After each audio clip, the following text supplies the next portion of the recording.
Mga boss, mama ni Eman Bacosa Pacquiao na si Joanna Rose Bacosa, hinagupit ang fan ni Eman matapos sabihin ng fan, "Ma'am, hindi masama kung makinig kayo sa mga payo. Yung anak nyo nawala na sa focus sa boxing dahil sa pagpasok niya sa showbiz. Huwag nyo haluan ng showbiz kung ang gusto marating ni Eman ang gusto niya marating sa boxing. Ito pa, huwag kampante. Kung nasa ring dapat laging focus, huwag i-underestimate ang kalaban kahit natalo niya pa ito. Yung kamay laging i-cover sa muka at huwag magpa-corner. Dapat mabilis galaw niya at sa mga trainer niya palitan na sa magagaling na trainer. Walang mapapala si Eman. Kung yung mga trainer banu, yun ang totoo. Dun siya dapat sa gym na mas maraming kaalaman at kagamitan. Yun ay isang payo bilang isang fans ng ama niya. Suportado ako sa anak ni Pacman. Kaya sana lahat ng nababasa niyong advice, i-apply nyo. So okay naman mga boss mag-advise. Pero sinamahan kasi ng banu daw ang trainer ni Eman. Dahil dyan pumalag si Joanna Rose Bacosa. Ayon sa kanya, Manuel Alcano, Mr. Dummy Account. Hindi banu ang mga coach ng anak ko. Baka ikaw na nagsasalita ang ganon.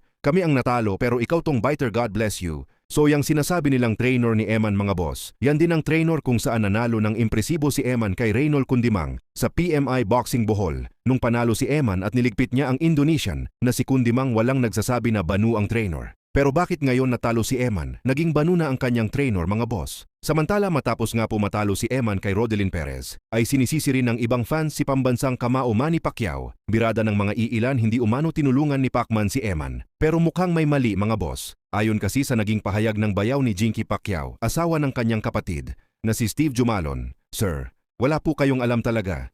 Pinapatrain daw si Eman kay Buboy Fernandez. Yan ang utos ni Pacman mga boss. Pero ang problema, yung stepfather daw ni Eman ang may ayaw. Imbis na tuturuan daw ni Buboy Fernandez si Eman, ay hinaharang nga daw ng stepfather. Ayon pa kay Steve Jumalon, alam daw yan ng buong Team Pacquiao na maganda ang plano ni Pacman para kay Eman. So ayan po mga bossing, wala naman sigurong ama na ayaw tulungan ng kanyang anak. Pero ayon nga po mga boss, hinaharang daw ng stepfather ni Eman. Kaya siguro hinayaan na lang ni pambansang kamao na dumiskarte ang Team Bacosa Pacquiao. Samantala, Casimero Brothers, muling binanatan si Pau Salud. At ayon dito kay John Riel Casimero, huwag kayo maniniwala dyan kay Ampo Traidor yan. Ayan mga boss, tinawag ni Cuadro Alas na isang traidor daw si Pau Salud, habang bumanat naman si Kuya Lods Jason Casimero. At ayon sa kanya, Ampo Plastic at Traidor. Anong masasabi ninyo dyan sa birada ng magkakapatid kay Pau Salud? Samantala matindi ito mga boss, Casimero may big announcement soon. So marami nga po ang tila nagulantang sa post na yan ni Casimero. Alam naman natin lahat na ilang linggo pa lang ang nakalipas mula nang iligpit ni Casimero si Luis Neri,